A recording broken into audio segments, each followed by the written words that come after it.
to enhance that feeling. Next time, always have ideas on the idea box up there. The invisible idea box, which is also very useful. Welcome to Brüka Theatre, my friends. So this is our big, fun, social experiment, presentation, community connector, Take 5. And we have been doing Take 5 since 2018. And every night is different and unique and incredibly educational in a lot of ways, but not in like a didactic way. It's more of a, wow, I had no idea that person knew all of those things or even did that, or I didn't even know that person. And so each night it becomes more and more interesting, the people that live and work and play and create in our community. So this is our second night. Last night was a wonderful hit. And so we will try to match that and do even better tonight in our Saturday rainy night event. In our Take 5 tonight, we had one person that had strep throat, and they kindly told us so that none of us would get strep throat. And so we did a little bit of moving around, so there's a couple of surprises throughout the evening. And if a clown walks in off the street, they'll present for 5 minutes. In tonight's presentation, for those of you that have never been to Take 5 before, how many of you are there?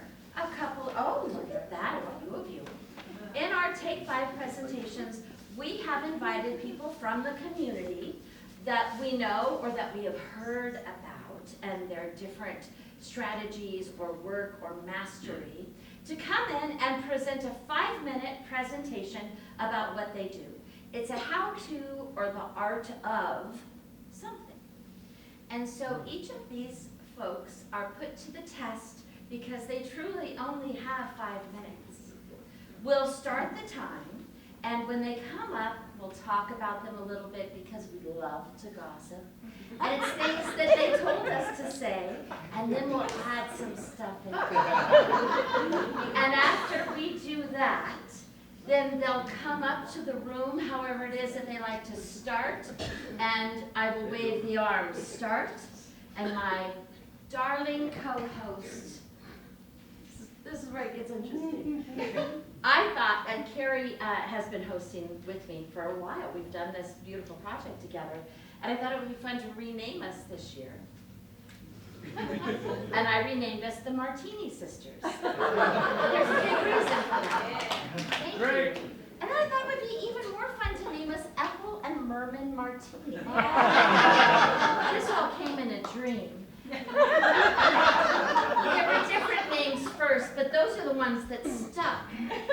But in the process of last night, I couldn't remember which one of us was which. And then I couldn't even remember the name Merman after the first act. So Carrie helps me, and you're allowed to do so as well.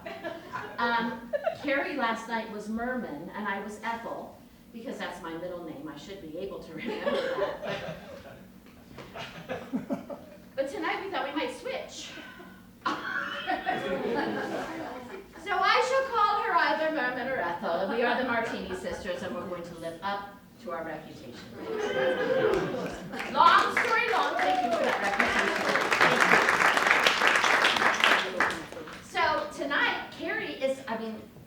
Merman is a very important part of this process because Merman is keeping the time.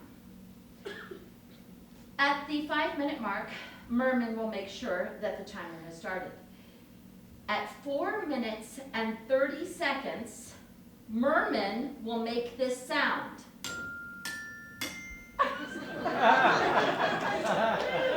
And the speaker presenter will know that they have 30 seconds at that point to put a button on it, have that grand ending, do the denouement. So at the end of 5 minutes, they will be stopped, whether they're finished or not, with this sound.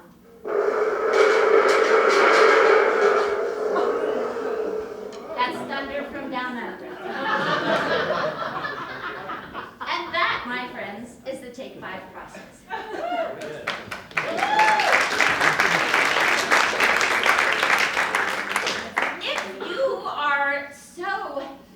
electrified by the experience, which you might be. I was last night.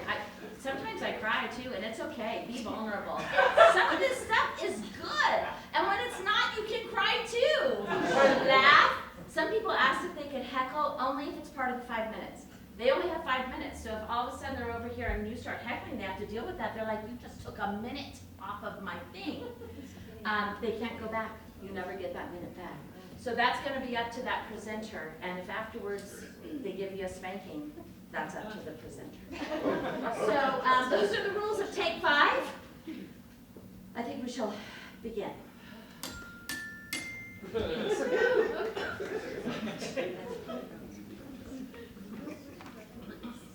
Hey, Mary. Yes. Everybody loves you, by the way.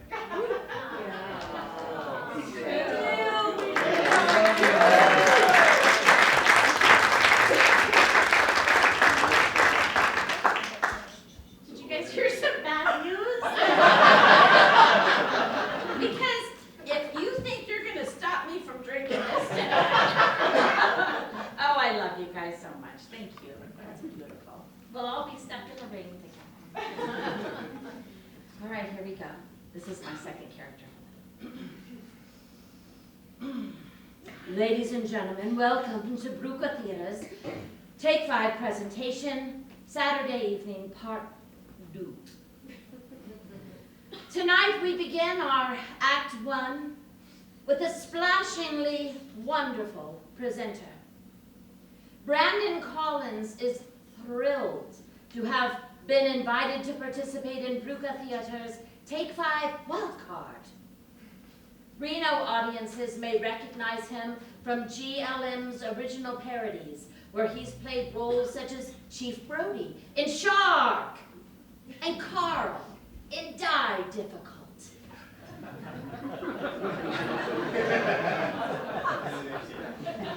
As well as Roger in the delightfully absurd world premiere of DC Cathro's You May Have Six.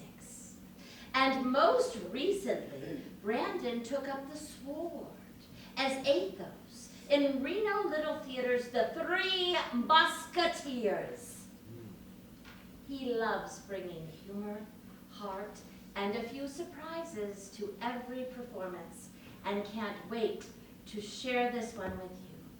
So ladies and gentlemen, mermen, we now present Brandon Collins. Oh, I forgot to ask you how to say that. How do you guys think we say that? So you'll say it after I say this. Brandon Collins with the Art of...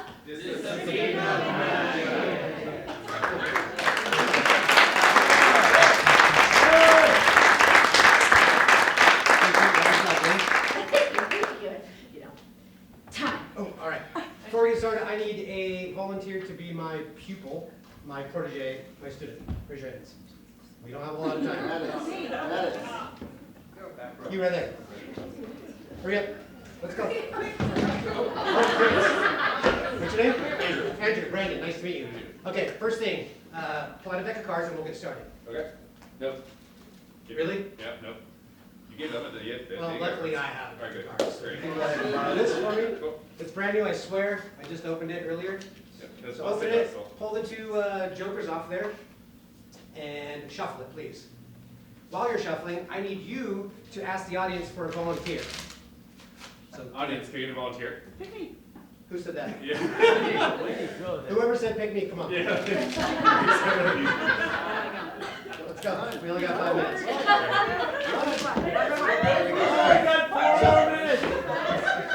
As soon as you get down here, hi, how's it going? What's your name? Wendy. Wendy Brandon, nice to meet you. Introduce yourself. Andrew. Wendy. Yep, very cool. Andrew. Give her the deck of cards. Yeah. Tell her, please shuffle those. Shovels more. So while they're shuffling, normally you would tell an anecdote or some kind of story about how you learned magic from some sorcerer somewhere, but we ain't got time for that. So now what you're gonna do is tell them when they're happy. Are you happy with that? Super happy. Okay, now you're gonna say, repeat after me. Go ahead and put it to the table, sorry. Here you go. Repeat after me. I'm going to turn around. I'm gonna turn around. and I want you to pull off the top of the deck as many cards as you want between the number of 1 and 15. Pull off the top of the deck as many cards you want between 1 and 15. Turn around. Do that. Can I show them? No, What just are you pull them doing? off. No, just pull them off. 1, 2, 3, 4, 5. Oh, no. And then tell her to put them in her pocket. Say, Okay, put them in your pocket. yep. Now, say, what I want you to do is take that same amount of cards off the top of the deck again. Take the same amount of cards as 8 cards, take it off the top deck. Don't say 8, that ruins it. What's happening here? You're fine. Okay. You're not supposed to be listening. You're supposed to be listening to me, not her. I'm trying to teach you. Okay, go ahead and turn around. Okay. See you. So this is your deck there. All right. Now, you can leave it on. Okay. Now tell your volunteer to shuffle those again. Shuffle those. This way, as soon as you're done, show the bottom card. Show the bottom card. All right. 2 diamonds. That is your card. Okay. No, you say that to her. Oh, that's your card. There you go. I'm teaching you. Drop the deck of cards. Now tell her, please take that packet and put it on top of this deck. Put it in next, please. I put it, please. Hey, you said please. Well done. Learns quickly. Now ask her for a name that she can spell more than once. Please provide me with a name that you can spell more than once. Max. Max. So go ahead and off the top of the deck, deal Max. M-A-X. Okay. X. They can be on the stack. And then what's Max's last name? Mulligan. Okay. All right. M-U-L-L-I-G-A-N. L-L-I-G-A-N. Let's go on top. Oh, sorry. Okay. Now go ahead and take that and put it back on top of the deck. They're nice and shuffled in there. Now say, please take out the other cards you had in your pocket. Please take out the other cards you have And in your put them pocket on top as and well. Put them on top of this deck. Very good. Now you're gonna do the same thing. All right. Max Mulligan. Max Mulligan. Yep. All right. M-A-X. M-U-L-L-I-G-A-N. Okay, now, this is where the magic happens. If you turn that top card over and it's the correct card, I did my job, I'm a good teacher. Okay. If it's not the correct card, you're a terrible student, and you should be ashamed of yourself. How confident are you? There's 16 cards that she pulled out. That should be the 13th card, so that should actually be a terrible student. Wow. Flip it over. Oh, I'm wrong then.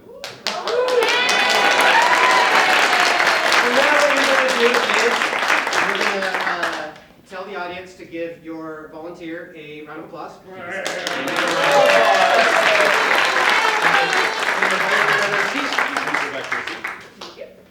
And then you're going to turn to the audience and say your name and then bow. Andrew.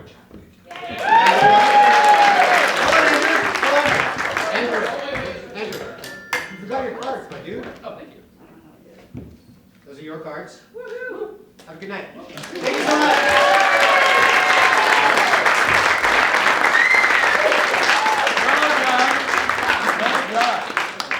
Does anyone have a comment? He still has 11 seconds left. So crazy. How do you pronounce that? Disciplina Magier.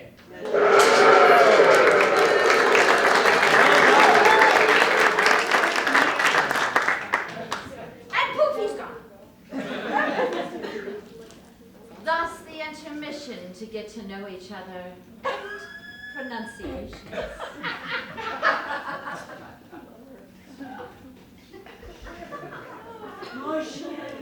Oh, ma chérie. I can talk fake French, but I cannot pronounce words on the screen. It's really weird. Ladies and gentlemen, Saturday night, what a night. Our first act of Take 5 continues.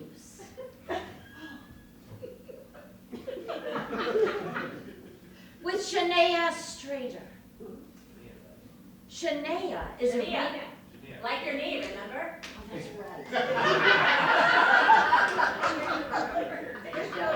You guys, this is just exactly what it's like to teach middle school. So I'm rolling with like my knee. Here we go. Welcome to the part where I'm corrected. Shania Strader is a Reno-based community builder whose work lives at the intersection of service, creativity, and leadership. Her involvement across a broad range of civic and philanthropic organizations reflects her belief that true leadership is collaborative and that lasting change begins with human connection. Yes! A passionate advocate for belonging and impact. She dedicates her time to empowering others through mentorship, collaboration, and purpose-driven connection. Deeply rooted in service is Shania, that she currently serves as president of Seroptimus International of Sierra Reno, membership development vice president for the Junior League of Reno, and as a member of the board of directors and membership chair for the Rotary Club of Reno. It's a lot of work. I'm so glad you found time to come tonight. So is my husband. I hope that's what you're doing your presentation on. Also, she serves as council trustee, fraternity programming for Delta Gamma Fraternity, a trustee of the Delta Gamma Foundation, and, good Lord, a trustee of the University of Nevada Foundation. And in addition, my friends, move over. She's an active member of the Reno Elks Lodge and Altrusa International of Reno Sparks. Shania Strader. Who are the ones that helped me? I can't remember. Shania Strader with How to Coach People.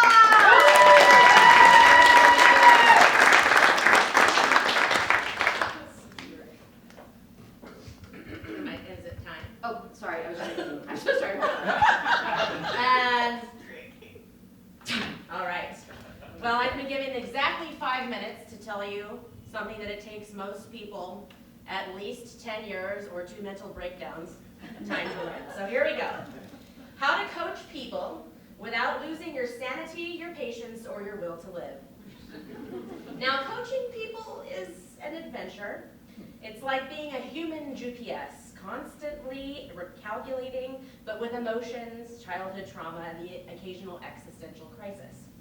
But here's the truth. Coaching isn't fixing people. It's not dragging them up the mountain. It's not telling them where to walk, how to breathe, and what spiritual lesson they're missing. Coaching is partnership. It's guidance. It's empowerment. It's teaching people how to recognize their own power without having to carry a motivational megaphone.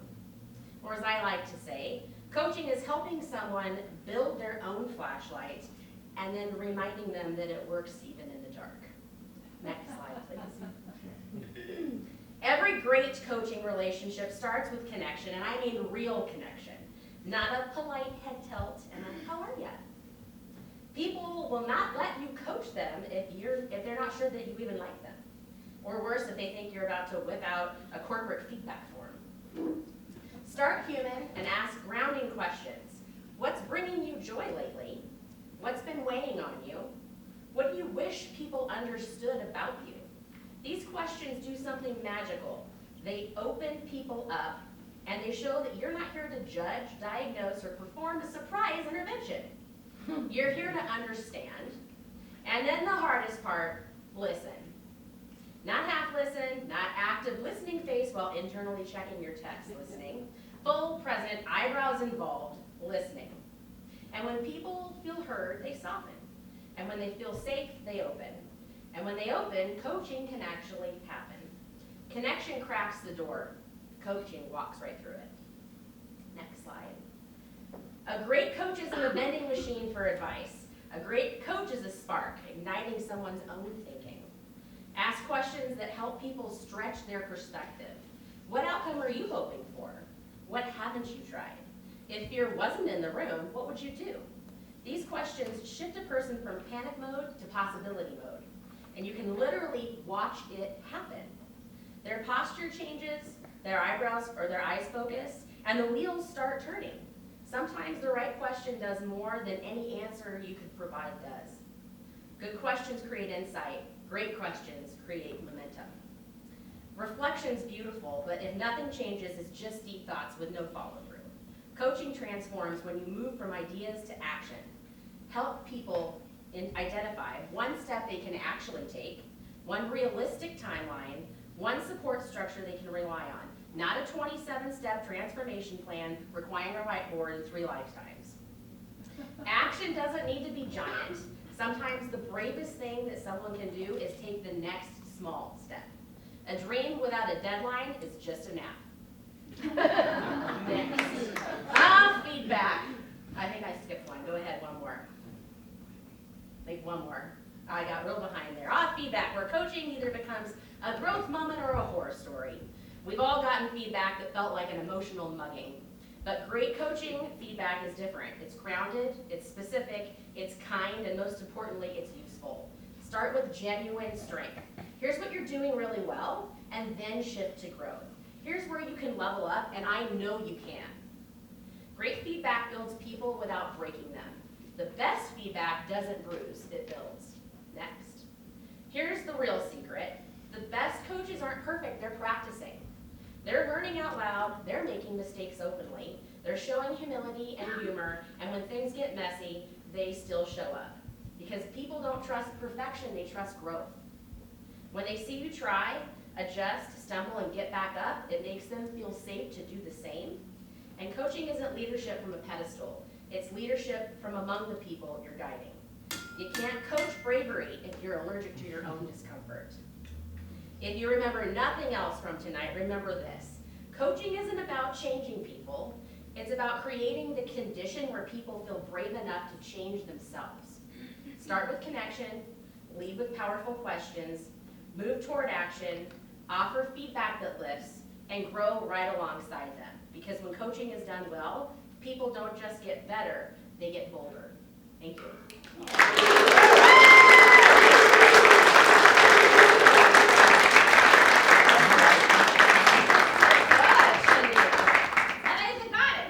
That's right, yeah. I love that. Such good stuff on that. Such good stuff, right? I'm sure if you had a show of hands, how many people have been shut down before because they had somebody tell them something, we'd all be in that boat. That was really beautiful. Thank you so much. And you are welcome to coach us at any time. Thank you. Well, there'll be a bill in the mail for that. But we don't get the mail, so that's perfect. Love it. So tonight, we also want to thank our dear visionary, Elizabeth. I came up with a whole new name.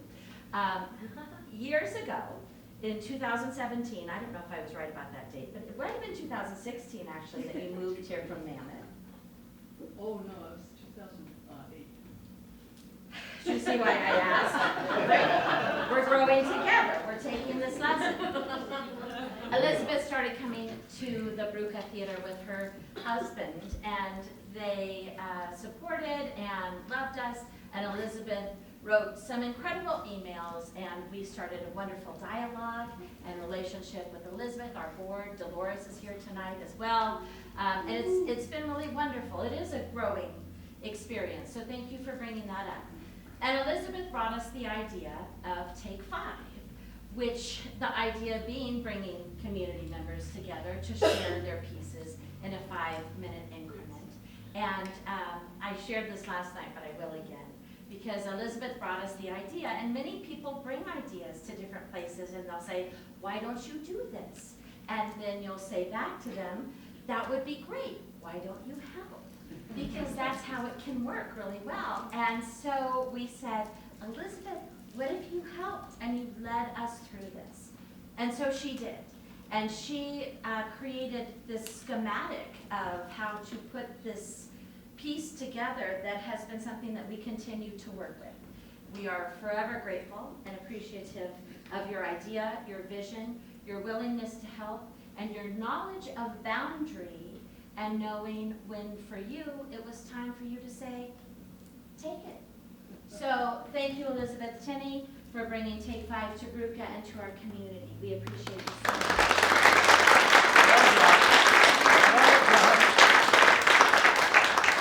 And with that in mind, Ladies and gentlemen, we go into our third presenter.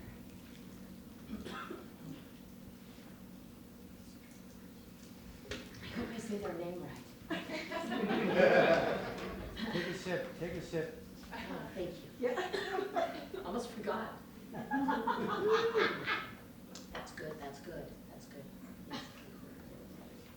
good. Brianna Barella.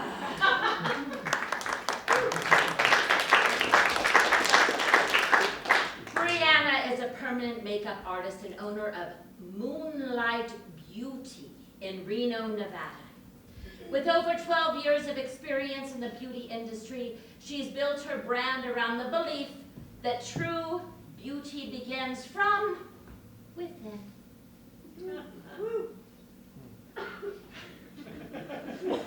Over the years, she's learned that makeup and procedures don't create confidence, they simply reflect it. This realization has become her mission to help others discover that same truth. Through her artistry, education, and compassion, Brianna helps clients feel seen, safe, confident, and connected to their most authentic selves. Her purpose is to redefine beauty, not as something to chase, but as something to remember. Ladies and gentlemen, it is with honor that we present Brianna Barella with How to Advocate Inner Beauty.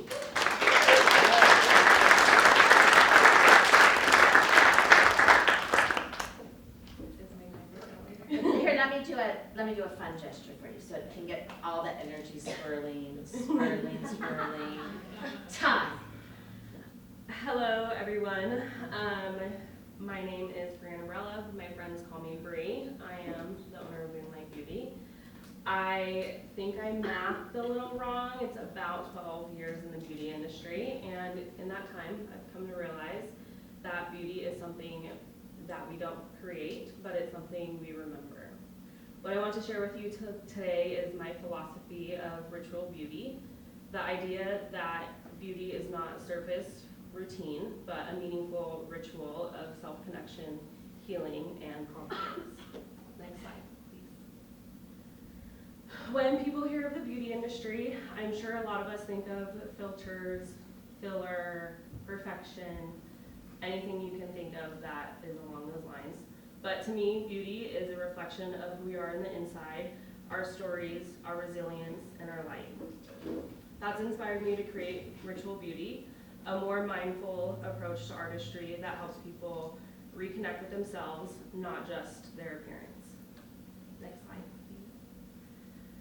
My own path to this work has been deeply personal. After experiencing loss and going through my own healing journey, I found that artistry became a great way for me to process, give back, and connect to others. Each client I meet isn't just sitting in my chair for a procedure. I've found that a lot of them are actually there to be seen again. Through that process, I've realized that beauty can be more than just an aesthetic. It could be a ritual, a grounding moment of care, confidence, and reconnection. Next slide. At Moonlight Beauty, my goal is to help my clients see what's already beautiful. I focus on enhancing natural features, not changing them. I create a calm, safe space where clients can feel seen and heard. And through education, I'd love to teach other artists how to connect artistry with empathy and how to help others feel confident in their most authentic selves. Because that is what Ritual Beauty is. It's a beauty rooted in attention, presence, and care. Next slide. Ritual Beauty is not something that would be just experienced in my studio. It's something that you can practice within your life every single day. You can practice self-compassion daily, speaking to yourself in a way that you would speak to somebody you love. You could choose it in self-expression by expressing yourself and not just looking to like perfection. Whether that's through makeup, art, or simply showing up, let it reflect who you are, not what you think it should be. Support authentic spaces like Bruka. Surround yourself with people and environments that make you feel safe to be who you really are. These small rituals create real transformation. Next slide. When we treat beauty as a ritual, not a routine, something very powerful happens. People walk differently, they smile more, they tend to take up space where they typically wouldn't. Case in point, I would never normally do this. We create a world where confidence shines brighter. Thank you so much for letting me share a little bit of my light tonight. Oh, next slide, please, sorry. Thank you so much for letting me share a little bit of my light tonight. My hope is that you leave here remembering that beauty is not something we chase, it is something that we come home to. My name's Brianna with Moonlight Beauty, where every service, every moment is a ritual of self-connection. I know I just have like a minute and 30 seconds. So what were we gonna do next? Oh, do we have any questions? I have a comment. Okay, You seem nervous, and you shouldn't, because you're very pretty, and we all want to hear. thank you. We all want to hear what you're saying. I am very You don't have Any more questions? I have a question, Yeah. I'll do fast. So is ritual beauty different than a cosmetic procedure?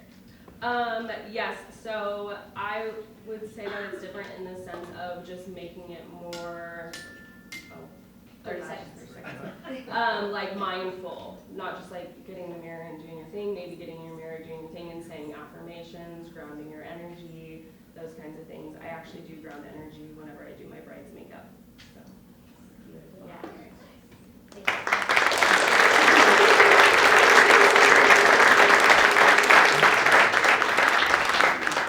It's all from within, and this helps us also learn that. It's interesting each night. Julia, do you put these together trying to build off of each other? Is there a way that you decided to put these 2 nights together? No, fully random. Okay, random. Magic.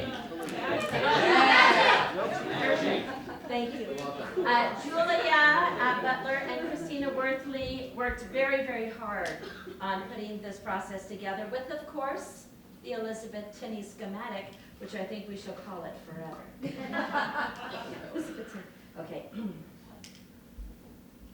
It really makes me want to go do that. Okay.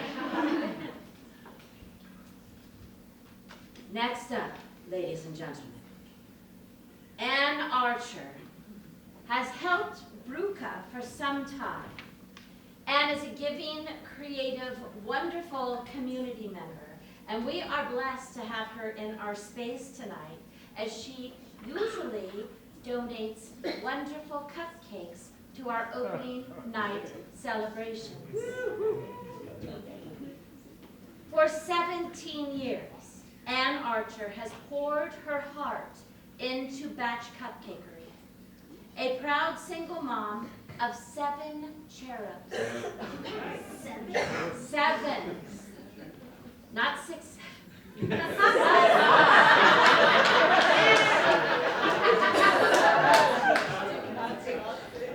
Anne believes in the power of sweetness, resilience, and love, both in family and in every incredible cupcake that she makes. Thank you. Thank you. Ann Archer, are you ready to get this engine going? Yes, I am. Excellent. Time. Hello there. Hello. Usually I can frost 10,000 cupcakes in 5 minutes. So to frost a cupcake in 5 minutes, we've got to ad-lib a little bit here for sure. So Batch, as you heard, has been open for 17 years. Yes, I do have 7 cherubs. I do. 6 boys, 1 daughter. Oh my gosh. And so I started this, and every single one of them have had to work at Batch. Me too. Yes. And little Christina here, her very first day of work at Batch, very first day. She's in high school. She's never worked at it before. I get a call that my son got hit in the temple with a baseball, and we have to leave her to run the entire bakery. She's never even worked the register or anything before. I go, I gotta go, Christina, so you are a trooper. So she had to do the whole thing while we ran off to go check on Daniel. But, and that was, I don't even know how many years ago. Cute. So I am going to teach you how to frost a cupcake. I brought our vanilla bean cupcakes. These are unfrosted tonight. And have you ever heard that saying, let 'em eat cake? Yes. Marie Antoinette was famous for it. Well, guess what? She didn't say it. She was 9 when that saying was invented. She was like a 9-year-old child in Austria or somewhere. So, but somehow it got attached to her. And frosting was actually invented in like the 1800s, early 1800s. Before then, they just kind of dipped cakes and stuff. And to get the actual buttercream frosting, which we're going to do tonight, that was created in the 1800s by French. It was the French created it with their butter. So my frosting is that same old recipe. It's real sweet cream, unsalted butter, vanilla. We make our own vanilla. We strip the beans and add Tahoe blue vodka to it and rotate the bottles. Oh, yeah. And 6 months later, we get some delicious vanilla. So, so that's what's in this. It is actually just sweet cream butter, powdered sugar, organic whole milk, and some vanilla that we've created ourselves. So to frost a cupcake properly, I put on gloves. This is your piping bag, and you can get them in any, clear. We love these canvas ones. They seem to work better. And I brought a couple piping tips. What shall we do? Star tip or round tip tonight? Star. Okay, we'll do the star tip. So you put your little tip in the bottom of your bag. Hopefully don't get it stuck to your glove. And I always fold the little liner down a little bit because I hate that frosting on the top. So I made the frosting tonight. It's a little cold in here. And guess what? When butter gets cold, what happens to it? Yeah. So this, I hear, from people, my frosting's hard. Well, it's not. It's butter and it's cold. Put it, warm it up. It's going to be soft, just like butter is. So this is real butter. We were dealing with Nevada. Come on, high altitude. It's hard enough to get these things to look like that. And then you've got the butter situation where it's warm one day, freezing the next. So you got to just go with it, right? And trust me, these cupcakes, if they were warm, a little warmer, the frosting would be totally soft. So there, I just filled your little piping bag. You guys all chose the star tip. Star. And I'm lefty, but it all depends on what you are, left or right. You hold on to your piping bag. You start kind of in a little, oh, look at my shaky hands. Voila. So you just finish these up. You do a little circular pattern, starting on the outside edge. I actually thought when Christina invited me to this that I was teaching a class for Bruka, the people that work here. I had no idea that this is what I was doing. And I'm doing, so I am going to finish out in 5 minutes. Then you take your sprinkles, and you throw them on, and you have your cupcake. And guess what? There are cupcakes for everybody.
could clear this, and then I can't eat it now, but I will eat 4. Excellent. So up next, ladies and gentlemen, is someone with whom you are intimately, have intimate knowledge of. Let's see, what order should we go in?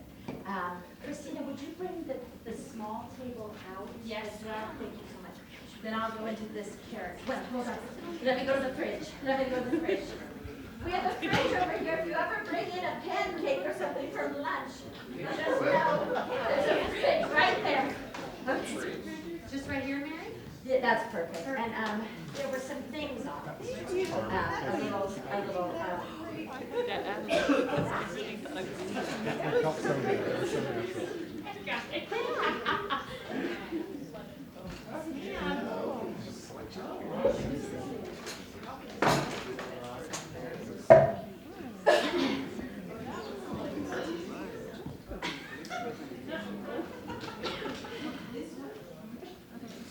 Take 5, part 2 tonight, ends with an absorbing perform her.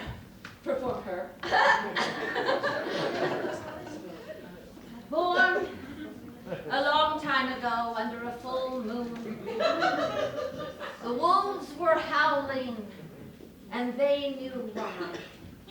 Songs were written, but not about her. And the waves in the ocean roared. You didn't finish her. When she was little, she tried chapstick for the first time. She loved it. Her middle name is Ethel. She's a riddle. And she shall now present for all of our enjoyment. Ladies and gentlemen, rosebud matches with how to make a martini.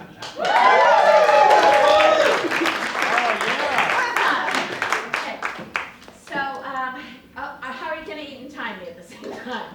It's fine. And do you want to sit there though for a minute? Go ahead, have that seat. Good, and then you can do the swishy thing as well. Yeah, so you can read the time. You don't have to hold that uncomfortably. You do whatever you want. That's what we do over there. You can even have a sip of that. Oh, that doesn't seem fair. Hold on. Yeah. There you go. Yeah. Rosebud. Okay.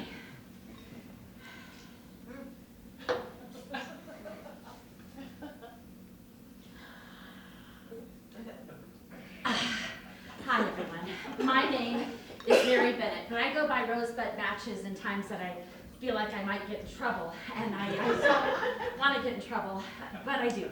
And so that's my nickname. And I was a really stoic child, and as you can see, I was adorable and have remained so. As a child, when I looked deep into your eyes, you knew that something was going to happen, and it usually did. And one of the things that happened was I got adopted when I was really little, thank goodness, because I'd still be there today. And how would you learn how to make a martini? And so I was adopted when I was very small, just like out of the canal. And next slide, please. And my parents that adopted me, my mother was a nurse, and my father was a martini drinker. And they were older. My mother was 45 when they adopted my sister first, a month before, and then me afterwards. And they were the perfect family. This is 1966. She would work as a nurse during the day, but get home before Randy got home to make his martini for him. And so she was like a superwoman, which I never realized until now, having to make martinis. So when she would get home, she would oftentimes make his martini because he liked it to be waiting for him when he arrived. We lived in Boulder Creek, California, and we lived at the top of a hill. So you would drive up through the Santa Cruz Mountains, and it was quite a ride to get home for him, and he was probably exhausted when he got home. And so making the martini really became an art for my mother, Mary Young. So she wanted to be an independent woman, but at the time, at the time, independent women were not absolutely what we are today. I could tell you so many different things. The ice melted. Okay, don't tell. I wear those rubber gloves when you need them. Usually I'm alone when I drink.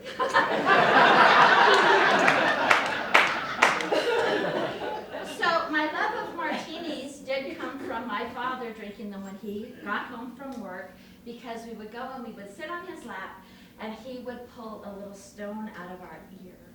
And it was magical. We didn't see him very much, and he passed away when I was 5. So my memories of him are all wonderful. And that's the magic sometimes of losing people, is because we can carry their magic with us, like magic rocks and martinis! I think we would be super proud. Now quickly, I tried to do all this in 5 minutes, but martinis have really defined my life. I've had knee problems most of my life. I wasn't a martini drinker until I had my first knee surgery, where they replaced my ACL. It was an old man's ACL in my mind, and he was a martini drinker. And suddenly, I loved martinis! I tried vodka, and vodka was not for me. I wanted gin, and I wanted all of it. Next slide, please. I did this fast, but you can get it. One of my favorite martinis, as you can see, it says Peppermill. I worked there as a minister, and one of my first martinis I had was I jolted downstairs after wedding people, and they were like, "Do you want a martini?" And I was like, "Hell yeah!" And I haven't stopped drinking them since. And this is a lovely martini, but it was regular gin, you guys, but it's purple because of the fireside. Next, shaken, not stirred, says James Bond. No, we like to stir, but sometimes we shake. Next slide. This is at my house, and this is my special martini glass. As Dorothy Parker says, 1 martini, 2 at the most, 3 I'm under the table, and 4 I'm under the house. Yeah. So that's why Dave makes me stay home after 2. Next slide. And then favorite martini. Okay, so this is at the Roosevelt Hotel in New York City. Oh my God, no! In New York City, and I had a great martini there, and I got very popular very quickly. And that's enough of that story. Next slide. This is Washington, D.C. Right across from the White House. I went to the White House, and then I went to the bar next to it, which is called Off the Record. And guess what? Everybody tries to pick up everybody there. It's off the record. I met some homeless people. It's a long story. Next.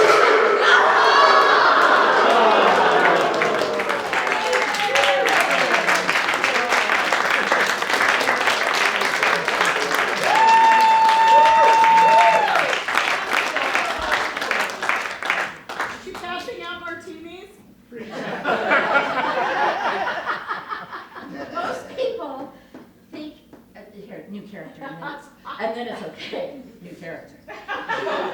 New clock. New clock, new character. Yeah.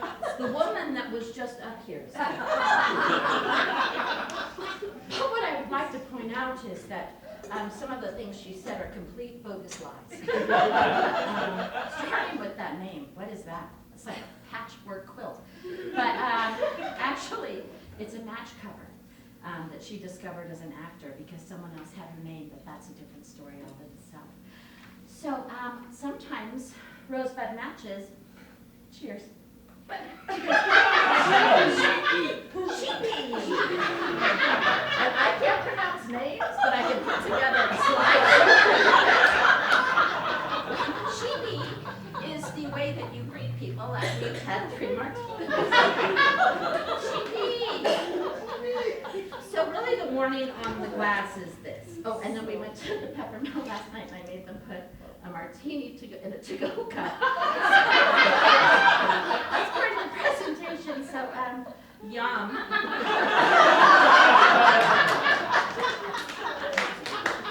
You guys are getting all of this because of strep throat. Remember, I did touch the ice, but I'm old, and I don't have any of the... Alcohol sterilizes. Thank you. Yes. I'll have more. So some people are like, rosebud mashes, and I'm like, oh, it's just so good, because it's really, all you're doing is drinking a glass of gin with some, oh, wait, hold on. I am taking so much more. Great, don't tell Lou, because when Lou does it, we always make him stop and and kick him out. He'd be so mad that I kept going. Don't tell Lou. We can call this Take 5 2025. Don't tell Lou. So you guys should have little items in here, but some people are like, hey, I really want to try that Gibson that you drink. And I'm like, okay. And so they do. And sometimes they don't talk to me again. And other times it sort of creates a bond and a little bit of a club. So I wanted to create that moment. If you'd like to try what makes the magic happen, I'm going to spray the vermouth on top. That is a technique that... Is that how much you use? It's just a...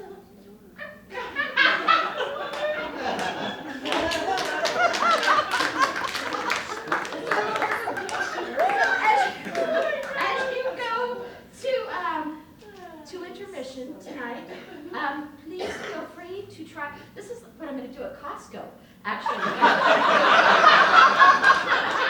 You'll see me there. You'll recognize me right away. 2 at the most. 3 I'm under the table. 4 under the post. Thank you. Enjoy your intermission.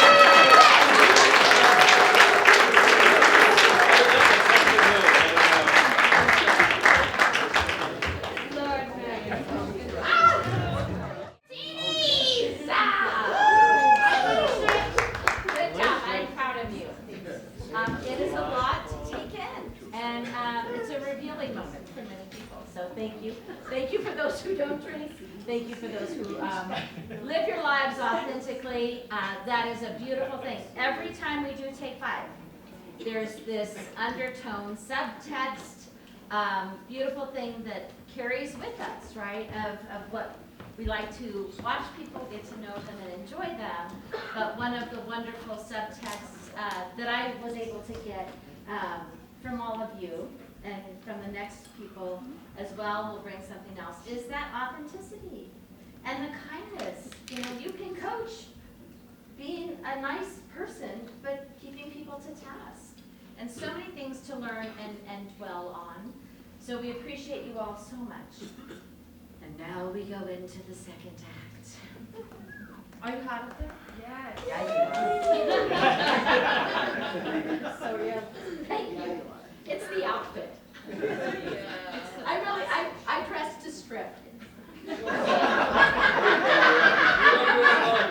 Carrie and Merman and I called each other and said, let's dress to impress. I said, wear your blacks, we'll dress from there. We dressed so similar, we didn't have to do a thing. Thank you. We are the Martini Sisters.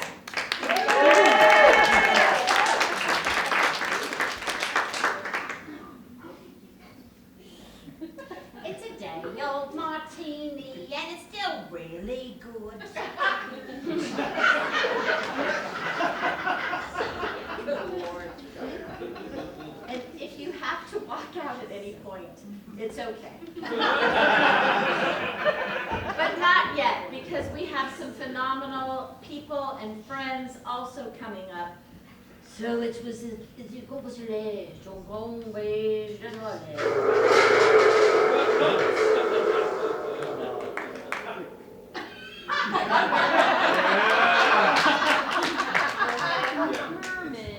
Thunder from down under.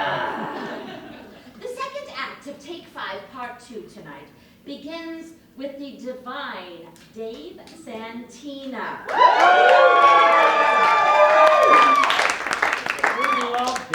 Dave, who brought half a house of fan club tonight. Thank goodness. Is the director of local content at PBS Reno and the host and producer of Wild Nevada Cast. Yeah. The complimentary podcast to the Wild Nevada series, which he co-hosted for years. Dave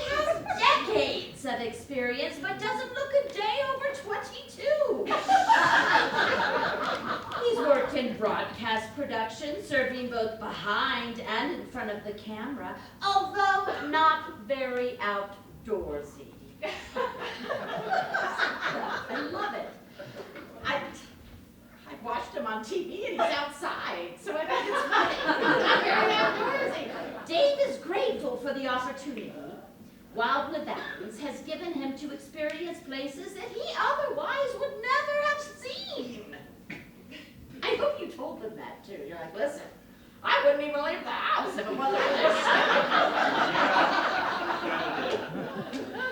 An alumnus of Walter Cronkite's School of Journalism and Telecommunication at Arizona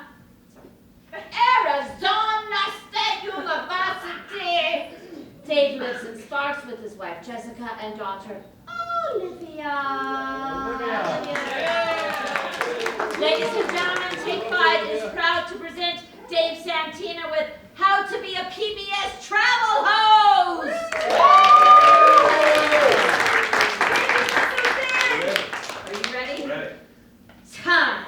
Okay, so you want to be a PBS travel show host? Well, I can help you with that. I have some experience in this area, especially in Nevada, because, slide please, for 80 plus years, or not years, 80 plus episodes, it felt like it, over the course of about 3 different decades, we stretched it out, I was one of the hosts of Next, Wild Nevada on PBS Reno. And so I got some tips to share for the next person who wants to take that on. Next, first tip, know how to read. Here's why.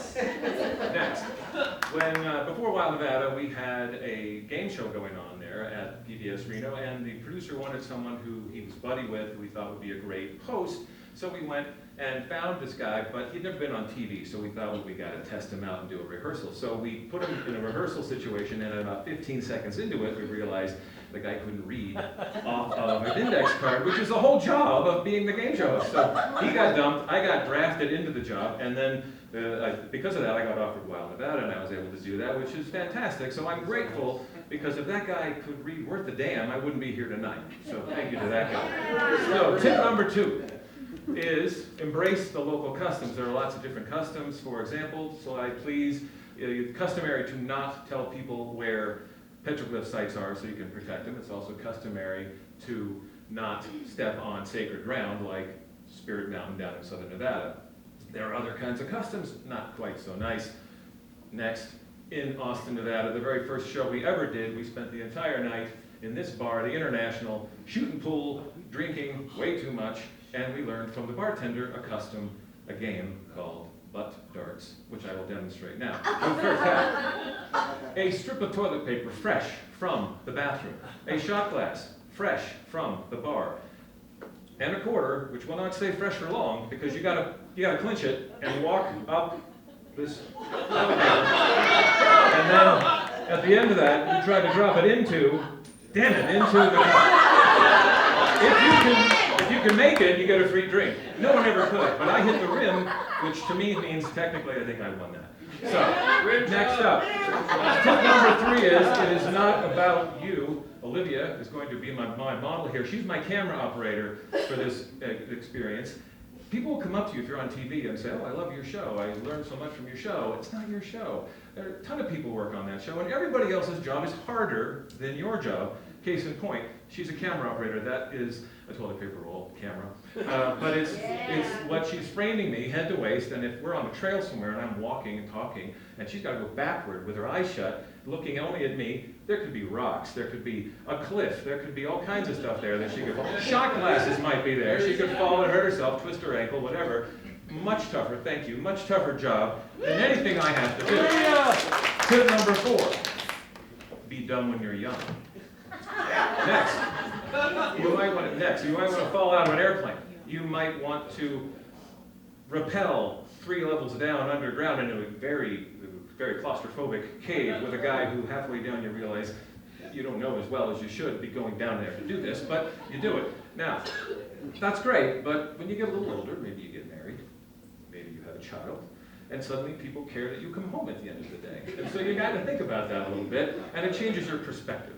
And so for me, I thought, maybe this is not something I'm going to do now. So you take care of that stuff early before you care about yourself.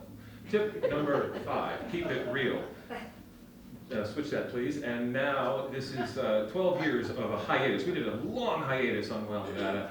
And we came back after years, and I was in terrible condition to be doing this. And the first show we did, we climbed a mountain that I could not finish climbing because I was physically not capable of doing it at that point. And I thought, we have to show this. We got to put cameras on me failing and put it on the show, because this is a thing that happens to people when they travel. You think you're going to do something and it doesn't really work out. So be honest about your experiences and do that in the show. So we did, and we talked about it, and I think it was a good idea. And be honest about all the experiences you have, including if you're going to ride a camel, for example, and you have to breathe that guy's breath, and you got to tell everybody that smells like wet, hot, old broccoli. That's nasty. Now, if you're riding in a kayak, you think you're a better rider than you really are. Well, maybe you hit the bush and you're into the water. You got to put that in the show too. And if you are on a bike and you hit a boulder and you go ass over tea kettle, you got to put that in the show too. And if you can do all of those things and be honest about it, you might next be inspirational. Which apparently I was by crashing that bike. Because years after that show, it's been rerun 1,000 times, I got a letter next from a little girl who drew a picture of me falling off the bike and busting my ass. And it says, "Ow, it hurts," and I'm being told, "Be more careful."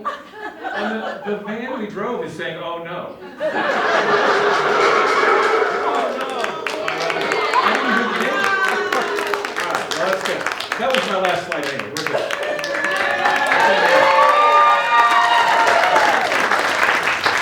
Souvenirs, everybody?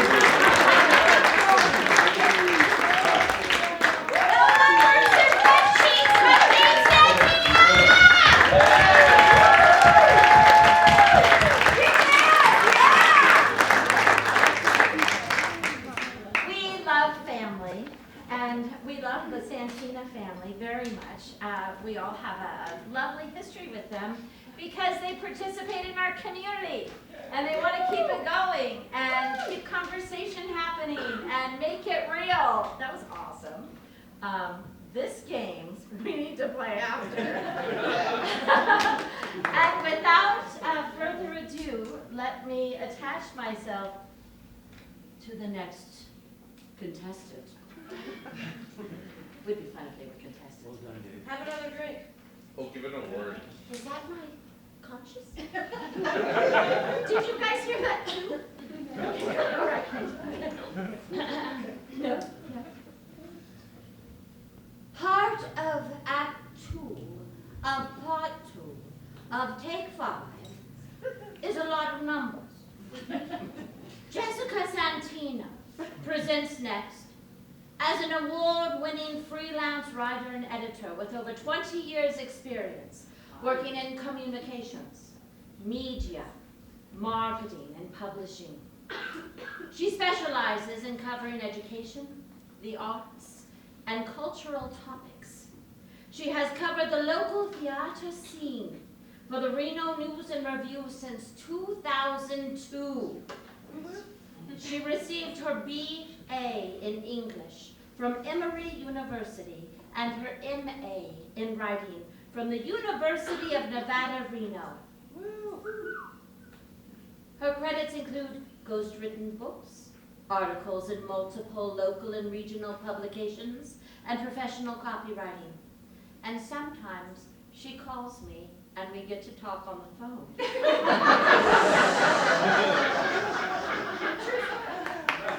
It's true. And additionally, she is the managing editor of Edible Reno Tahoe magazine. You can learn so much more about Jessica if you spend the night at my house or look at her work at www.jessicasantina.com. Ladies and gentlemen, the queen of fabulousness, Jessica Santina with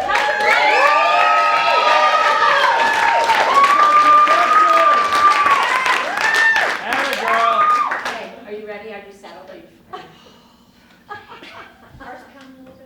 Santina family in the house. Okay. You ready? Okay. Watch my hand. Okay. Watch my hand. Watch it. Watch it. Watch my hand. Oh, there it goes. Okay. Ready? Okay, there we go. Time. Go. Tonight, I'm going to teach you my formula for writing a great theater review. doing this for more than 2 decades. I worked at my college theater. And all of this time, these 23 years that I've been writing theater reviews, I had to come up with a formula, a way to do it quickly. So tonight I'm going to share that formula with you. And just in case you're thinking, great, I can leave here and I'll know how to write reviews and I'll get rich. I promise you won't. I'm not, but I do it just because I absolutely love it. I will always continue to do it. Next. So first you have to see the show. I do this one of 2 ways. Often I'm invited to a free media preview, which is a great thing, because that way I can get in and see the show before it officially opens, which means I can hopefully get my review out on opening weekend. The problem with that, though, is that the show's not officially open. You're still technically seeing like a dress rehearsal. So it might be a little rougher and not necessarily a representative sample. If you buy a ticket, that's a great thing. You're seeing a representative sample, but the problem is, of course, it costs money, and then the review may not come out as quickly. Next. So people often ask, do I take notes? I do not take notes. I don't need to take notes because I just really pay close attention to the show, and here's the key. I bring somebody. So I really recommend taking someone with you. So that car ride home is super valuable in helping to prepare you to write. So my husband has seen way more live theater than the average person has. But in the car, we have these great conversations. So we talk about, did either of you feel confused at any point? Did you have a question that I didn't, or vice versa? What were the strongest points and weakest points? Who was the actor that you really liked? What song did they do well? So once we talk about that, then I feel like the pump is primed and ready for me to start writing. Next. So usually I'm seeing a show on a Wednesday or Thursday night. My deadline is usually on Friday. So I'm usually writing it on deadline day. And the deadline is a great motivator. And usually I'm writing this in about an hour or 2. So I have to do this quickly. And this formula helps me hit the deadline quickly. Next. So first, when I sit down, I have to get into the audience mindset. So the audience mindset is important because I am speaking for you. I'm not speaking, I don't represent the theater community, I represent all of you. So it's my job to sit here and think about, what are they going to notice? What did they get for the price of their ticket? What complicated plot points do I need to describe? Are there any potentially triggering information? Are there any technical glitches you might want to watch out for? I also need to raise the theater company's awareness about any problems they might want to fix. And of course, I want to encourage them to keep doing stuff they're already doing well. Next. Then you have to sit down and write the damn thing. And I can usually do this in about an hour or 2 with this formula. So here you go. First, I start with an intro. That's a personal anecdote, some kind of provocative hook, something to get you, grab you to keep reading, okay? Something startling, shocking, interesting, relatable. Next, I move from that into introducing the show and the company. Who are these people? Why are we here? Why are we talking about this? Next, I got to describe the premise. So I got to set up who the characters are. What are the major, what are the problems that we're starting with? What questions is that show going to answer? I have to talk about who the characters are. So you got to get a program, make sure you know who the actors are. And then you can name them in the review. You have to make sure that you only get to a certain point and don't go any further because you can't spoil anything for the audience. Next, we do the compliment sandwich. You probably heard that before. I'm going to describe it a little bit more in just a minute. And then you want to end on a high note because we want to encourage people to come see theater. That's the whole point. Next. So here is a review that I did of a show, Good Luck Macbeth, back in February. The show was Murder Mystery at the Mother Regina. And next. So here's a great example of the formula. So my intro from the first days as a tiny upstart company. So I'm introducing the company, how they do bold new works, and how this is one representative sample of it. Next. Then my paragraph 2, I talk about, here's one bold thing they did. They had a local Reno actor write this thing. It was an original play, and it was really an interesting avant-garde kind of show. Then I quickly move into the premise, explaining the premise without spoilers. Next. Then I finish the premise, set up the questions that the show is going to answer, and quickly get out of it. Next. Then I do my compliment sandwich. You see up top I have my compliment. The next paragraph I say, here are some improvements that could be made to make it better. Then I move into a compliment again here and end on a high note. It's a show we're seeing and supporting. Next. Bottom line, live theater is like a comet. It's a unique experience you'll never see again. So go see live theater, support local artists, and we all benefit. Next.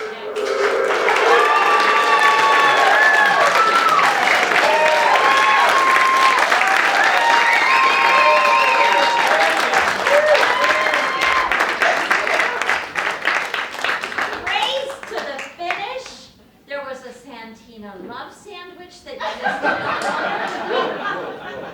And now I would like to review Jessica's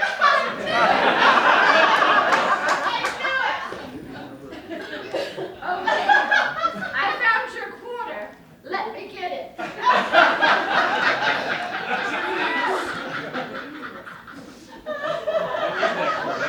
I didn't have the gloves.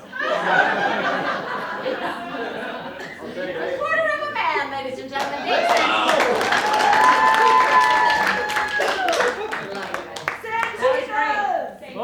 My review. Both of them. I think Jessica,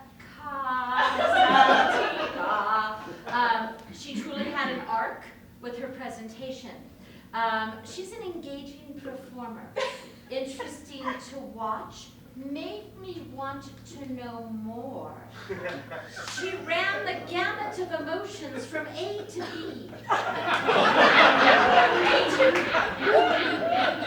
Oh, also, you can see my reviews over here. We've got some copies, by the way. Time to get the thing, Actually, you did a wonderful thing, and you brought in color copies, which is a beautiful thing. And if Thank you'd you, like, Chris Wagner. yes, Chris Wagner.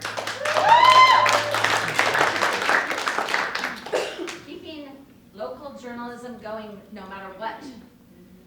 Please reach out to everyone in this room and let us know how we can help you. Brought in the color copies. Grab one of those on your way out. Jessica, we appreciate you so much. You and writers here help keep our local theater scene going, period, and forward. Without those reviews, we wouldn't have things to put inside of our grants, to have proof of performance, to have things to hear back in a conscious and obviously a very specific way. And it's an important art that without it, it becomes almost irrelevant sometimes when you're trying to explain what you do without the backup. And so important. So thank you so much. Thank you. I love Take 5, but I cannot lie. The apples can't deny.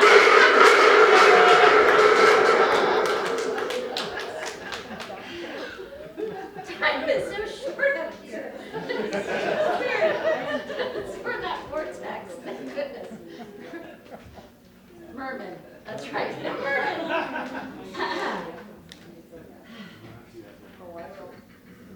Ladies and gentlemen, as we get more involved and deeper into the second act of Take 5, Part 2, 2025 Wildcard, we shall experience a true friend of the arts and the community and mine for the past 30 minutes. Trying hard not to tell the tale of age, but it really has been many, many moons of knowing this incredible woman. Stacy Spain is a nonprofit and public sector administrator with over 25 years of experience in education, arts, and program management. As executive director of our center, they have overseen the change from an all-volunteer organization to one with paid professional staff. They lead the organization to support and expand their mission to support the LGBTQ community of Northern Nevada. They were just awarded the Community Leadership Award from Silver State Equality. Their experience includes over a decade of work at Sierra Arts Foundation as program manager and executive director. And at Charity Smith as executive director, they managed over $2 million of memorial and scholarship funds annually. And they have also worked as the grant and fund development manager and public arts specialist for the city of Reno. They have also contributed such beautiful writing and work as an actor and director and friend to Bruka Theatre. It is monumental.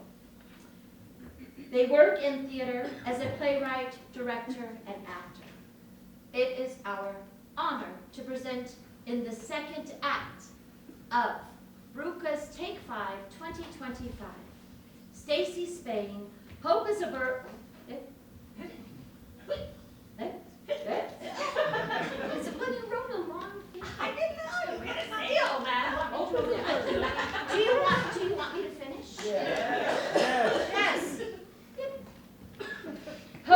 Discover how advocacy changes queer futures. Time. Hi, everybody. Can you repeat after me? Protect the kids. Protect the kids! Protect the dolls. Protect the dolls! Protect the queers. Protect the queers! I'm Stacy Spain, the Executive Director at our center, Reno's Queer Community Center. I advocate every day for my community, and I'm here tonight to help you consider what and who you are most passionate about, and then help you figure out how to create change, because hope isn't passive, it's action. I spoke to 17,000 people at the No Kings rally, and I started with that call to action because I wanted to get folks organized, energized, and focused. If we want queer and trans youth to grow up safe, whole, and joyful, then those of us with any amount of privilege have a responsibility to show up, not just with words, but with courageous advocacy. Because young people are not just watching what we do, but they are listening to what we say. Every time we use our access to challenge harmful policies, every time we link arms with those who are targeted, we can rewrite the story. We model a future where queer kids don't just survive, they get to dream, to grow, to belong. Hope is not a feeling. Hope is what we choose to do for one another. 1 in 2 queer young people seriously consider suicide. That is not a statistic we can look away from. But one supportive adult can reduce a young person's suicide risk by 40%. 40%. That means any of us, any single caring adult, can make the difference between despair and hope. We know isolation hurts and affirmation heals. And that's where advocacy comes in. It's not abstract, it's life-saving. We can practice advocacy every day. At the personal level, it starts with how we treat one another, using affirming language, respecting pronouns, listening deeply. These small acts of respect build safety in ways we don't always see, but that youth feel. In our communities, advocacy shows up through action, building inclusive programs, volunteering time, showing up to support queer spaces and events. And at the systemic level, advocacy means supporting, affirming policies, and challenging exclusionary practices at schools, in organizations, and in public spaces. Advocacy isn't a job title. It's a commitment, a practice. And hope isn't just something we feel, it's something we do. Hope is practice. And when we become aware of injustice, go ahead and change that, sorry, we can do something about it. We can listen, learn, act, reflect, and repeat. We start by listening to the people most impacted, to stories that challenge us, to truths that may be uncomfortable. Then we learn about the systems at play, the history, the context, the harm. From there, we act, maybe not perfectly, but intentionally. Then we reflect what worked, what didn't, what did we learn about ourselves and the community we're trying to support, and we repeat the process each time with more clarity and more courage. Here's the heart of it. You don't have to change the whole world. You just have to change one person's world. That's how we grow. That's how hope grows. That's how communities heal. One deliberate act of hope at a time. So I want to invite you to write your own advocacy story, because every movement, every change we've ever made starts with one person deciding to act with intention. Begin with, I care about. What issue? What injustice pulls at your heart? Name it, claim it, then clarify, I will act by. Maybe it's speaking at a school meeting, volunteering once a month, challenging harmful language when you hear it. Every action matters. I will connect with my community. I will reflect on what I learned, and I will continue, because hope is not a feeling, it's a practice. Let your hope become the force that moves our community forward.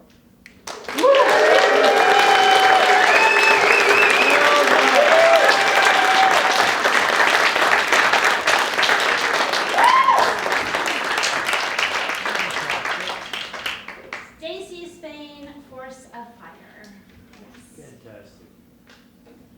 Thank you for planting that seed with all of us. You know, this is really a reflection of the times, isn't it? And as we learn how to do things together, and as you all teach us and share, it helps us to figure out how to remain part of something. Thank you. It's very important. I met Stacy Spain 33 years ago, and I thought, wow, this is an incredible actor, woman, human.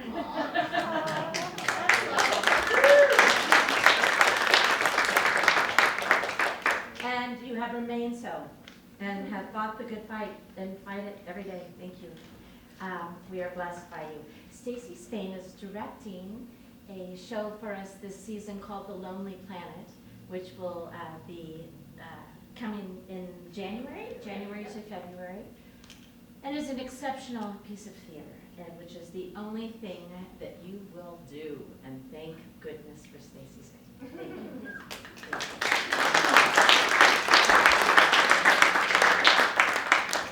Which character am I? I'm this one.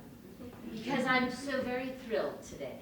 Because I have heard about Jean in the community. I don't mean to gossip, but TTT. I've heard how talented she is. And people do talk in the theater community.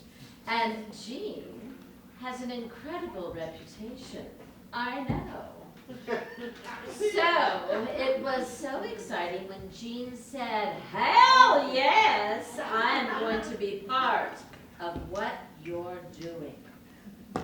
Jean Sorensen is a sewist and designer with over 15 years of experience. Where are you going? Where are you going? Thank you, Riley. Thank you. That's okay. It's just fun. Do you guys do that at Thanksgiving? If you should. Okay. Sorry, Jean. I will start again from the top.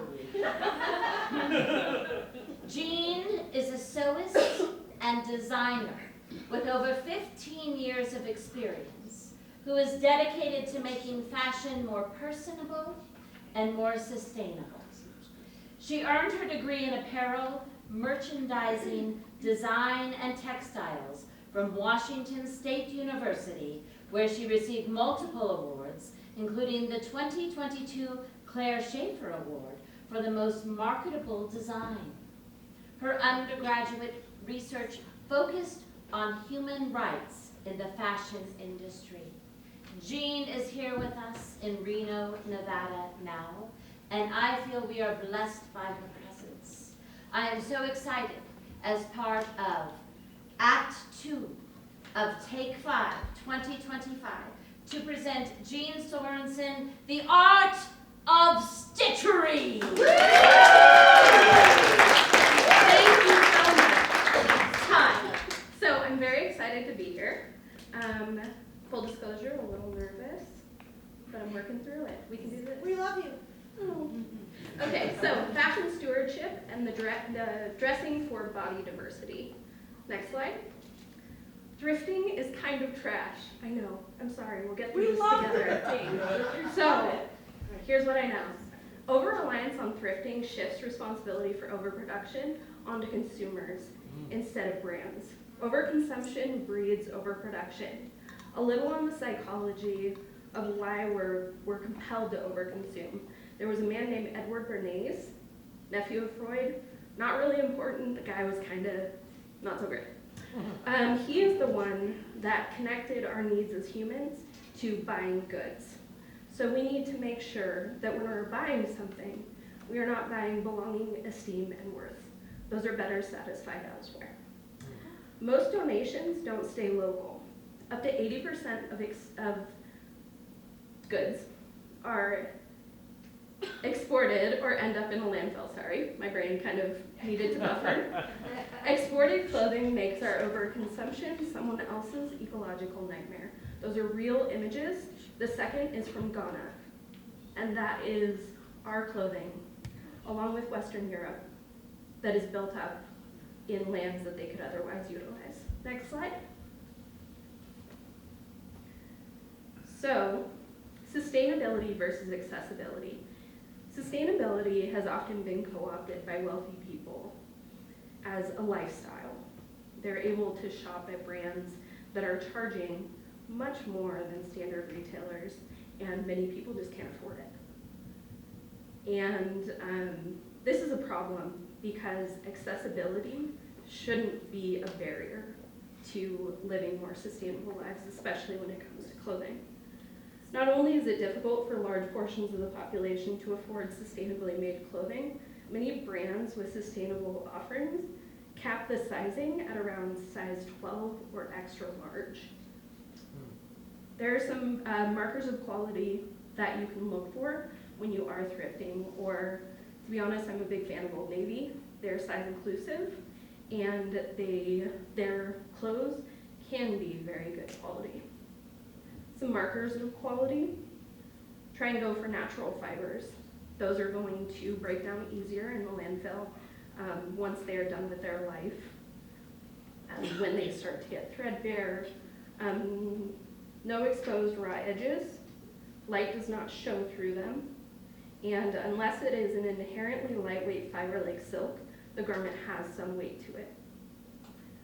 If you care about sustainability and shop on a budget, you can learn to sew, repair, and alter your own clothes. YouTube University is a great resource. Recruit a retiree, great mentors or new hobbyists. So sewing was a much more ubiquitous, it's okay, I forgive you. Sewing was a much more ubiquitous, that word's hard right now apparently.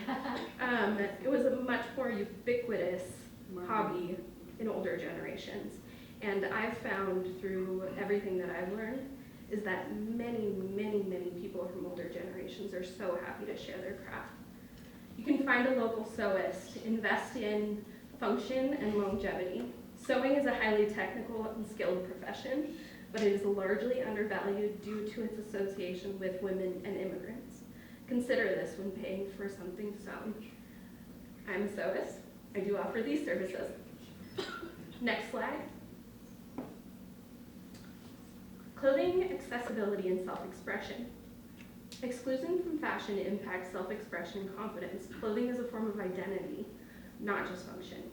Plus size, non-standard size, or clothes specialized for different gender identities and physical limitations are frequently priced higher than standard clothing. Affordability and body diversity are fundamental to accessibility. Next slide. Okay, how do we reclaim our style? Just for comfort, not others' approval. See clothing as collaboration with your body. You can read the rest. This is a Loc Vide Manon. I chose them very, very intentionally because they are a beautiful example of how to own your body and your diversity via dress.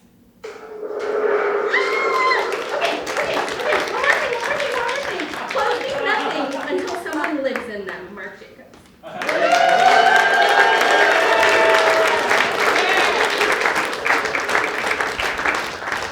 good. So many things to learn. We love you. Love you. You are awesome. Yeah. So much to know about thrifting as well. And sewist, I had not heard that. I know those phrases and are so important. And thank you. And let us invest in our community in all of these ways. It's so awesome. And reclaim that look. I work in a middle school with uniforms. And imagine yourselves being in a middle school where you are assigned a uniform. And then trying to find all of the ways to get around that uniform, which can be very fascinating.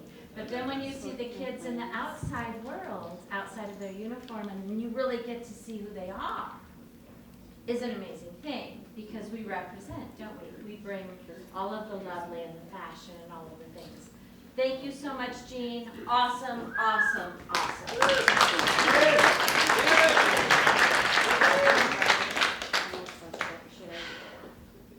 It's a beautiful night to be together.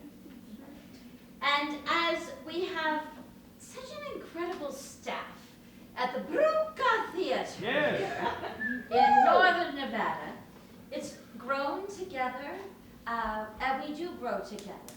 We're not always perfect. We learn with and from each other, and we have a varied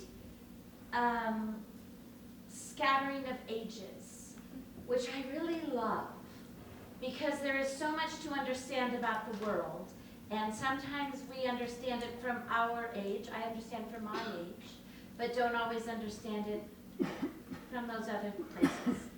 And with our incredible staff, our incredible people that show up here to be here and help, we have made Bruka and Take 5 and all of these things so much better. And with that, I would like to bring forth someone who stepped forward because, again, we've lost someone out of the streets. We won't even look for them. They're gone. But our dearly beloved Jessie Richards has been with Bruka for 12 years. Woo! And he's not a day over 11. As an artist, supporter, and magic maker, absolutely. Some of the shows you've seen him in are the Buttcracker! Coming to this theater near you, Brookleton, Christmas with the Crawfords, The Diary of Anne Frank, as well as Behind the Bar of Nikki's. And Jessie has been a lifelong dog lover and is currently working as a dog trainer and dog sitter. He is passionate about advocating for responsible dog ownership and is grateful for the opportunity to teach dog lovers how to advocate for, support, and protect their dogs. It is with great honor that we present to you Jessie Richards, who will do the finale of our Take 5 2025 wild card. Jessie Richards. Watch the hand. Time. Okay, hello. I am Jessie Richards. Like Mary said, I am the bar manager of Nikki's, so I serve drinks, I drink the drinks. I also hang out with dogs. This is my dog Benji. I brought him so that you can look at him and not at me. Hi, Benji. What a buddy. He's working. I beat my hand, don't worry about it. So, we're going to talk about how to speak dogs. I just want to talk about some behaviors, some physical mannerisms that dogs have that some people might not recognize. Next slide, please. We are going to start from the nose and go all the way down to the tail. So sniffing is huge for dogs. I don't know if this is general knowledge or not, but basically that's how they perceive the whole world is through their nose. You know, they don't have hands to touch anything. They use their mouths for that. So when they're sniffing around, they're basically reading the newspaper of whatever's happening around them. And it's a huge stress reliever, and it just kind of gives them the information about their territory. An interesting fact about dogs is they tell time by the dissipation of your scent. So as soon as you walk out the door, that scent starts to recede, and that's kind of how they can tell how long you've been gone. So that's, yeah, kind of interesting. Next slide, please. Barking is another thing that how dogs communicate. There's 3 kinds of barking. So there's an alert barking. You probably can hear this one in their tone. You know, it's more of like a woof, woof kind of thing. They're trying to warn you of something that's going on. The second kind is a playful bark. You can hear this when dogs are playing with other dogs that they're familiar with. They'll kind of bark to try to engage that other dog. So they'll do that with you as well. Maybe when you come home, they go and grab their favorite toy and they start running around and barking at you. That's a playful bark. The third one is a demand bark. This is something you'll probably see. If you feed your dog at a normal time and then you're waiting an extra hour to give them their kibble, they're probably going to come up to you and give you a little demand bark. I want to do this, I want to go outside, I need some water, something like that. Next slide. Behaviorally, you can tell a lot by a dog's mouth. I like this picture because you can see in the top one, the mouth is a little bit tighter. They're kind of pulling their face back. The skin on their forehead and stuff like that gets a little bit tighter. It's a little bit harder to tell in certain dogs that are hairier in the face. But you can see in the bottom picture, their mouth is more relaxed. They're panting. They're not. They don't seem overstimulated, as well as their ears are back and relaxed. Next slide, please. Which brings us to the ears. You can tell a lot by a dog's ears. So right now you can tell Benji's ears are up and erect. He's kind of just paying attention to whatever's going on. He's not necessarily stressed because you can see that they're sitting perfectly on top of his head as opposed to a little bit further back. So you can see he's about here in this state. Benji! And yeah, so again, can somebody do that again? Whoever just Benji! Perfect. And so you see how his ears go forward a little bit like that. Oh, I love it. I love it. Priceless. So that's when something is grabbing their attention. You can see they go a little bit more forward and they're kind of like, what is that? Everybody loves a head tilt. You see that in dogs a lot. That's kind of them processing the information when they kind of do this sort of thing. Let's see. Oh, these are a little bit hard to distinguish with dogs, but you can tell when they're more invested in something in like a more apprehensive way because the ears tend to lay flatter along their neck. It's easier to tell with dogs that have perkier ears as opposed to ears that lay flat, but there are subtle signs that you can tell how exactly they're feeling. Next slide, please. And next. Okay, so body language is huge. Dogs tend to be a more submissive animal. You know, they aim to please. So whatever you're asking them for, they're going to try to appease that in you. That comes in the form of either getting into your space, you know, licking your face, licking your hands, laying on you, which Benji loves to do. He's terrible at personal space. But they will give you the cues with their body, with what they're trying to do. If they're trying to engage physically for pets, or if they are trying to remove themselves from you physically or from a situation, you can kind of tell that in their body language. For example, right now Benji's pretty relaxed. You know, his body isn't super tense or low to the ground. You can tell that his tail is kind of in a neutral, relaxed position as opposed to if you.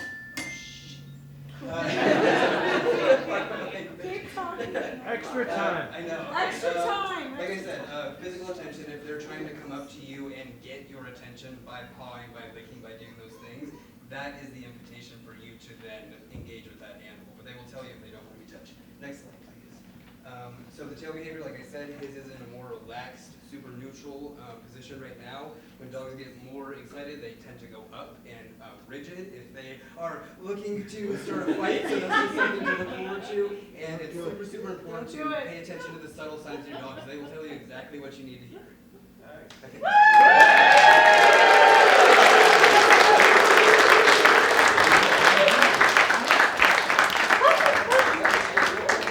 Ladies and gentlemen, Jesse Richards and Benji.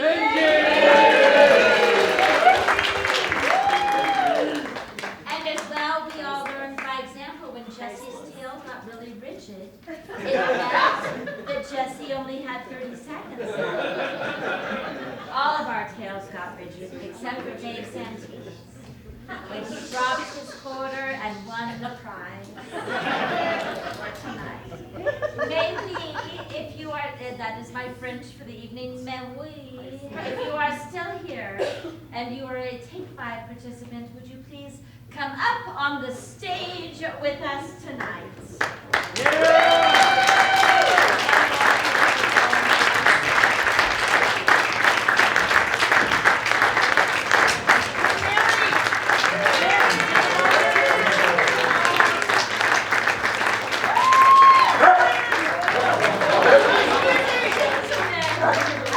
This is your community. We will stay after a little bit. Please introduce yourselves. Please support local. Please gather and utilize the people around you so that we can be the best that we are. One more round of applause, please. And